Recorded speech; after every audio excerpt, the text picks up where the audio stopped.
Your Hisense Roku TV's default settings might be ruining your picture quality with the wrong picture mode. Don't worry, here are the best picture settings to fine-tune your display with calibration for gaming and movies so you get the best viewing experience.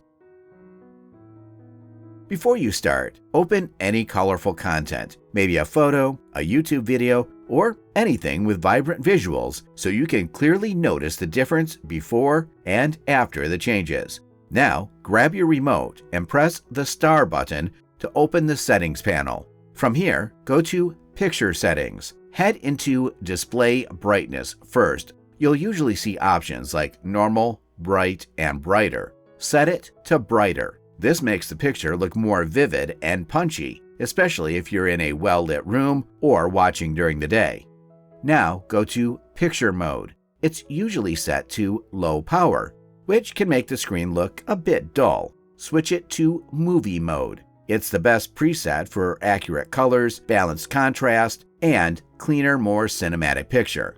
Once we adjust the next settings, you'll notice a big improvement with a picture that looks cleaner, sharper, and more detailed. So follow each step carefully to get the best final result.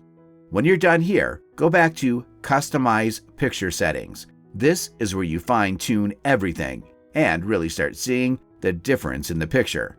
Now, first, from the backlight, it's usually set to 100. If you lower it too much, the screen can feel dim and harder to see, especially in a bright room. So it's best to keep it around 90 to 100 for a clear, bright display.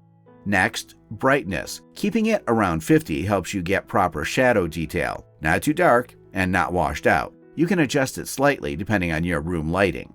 Then, contrast. This balances the bright and dark areas of the picture. Setting it around 90 instead of 100 helps avoid overly harsh whites, while still keeping the image sharp and detailed.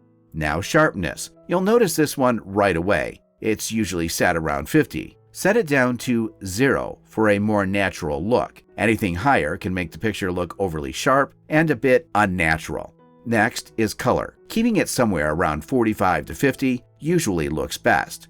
For tint, it's best not to change it unless you really know what you're adjusting. Changing it can make colors look unnatural.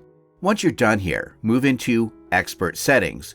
You'll find a few advanced options. Set dynamic contrast to off and keep color temperature on normal.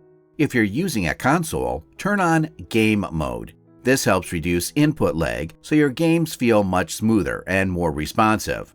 Once everything looks good, select Apply Settings to all inputs so you get the same consistent picture quality across HDMI and all other sources. That's it. Thanks for watching till the end.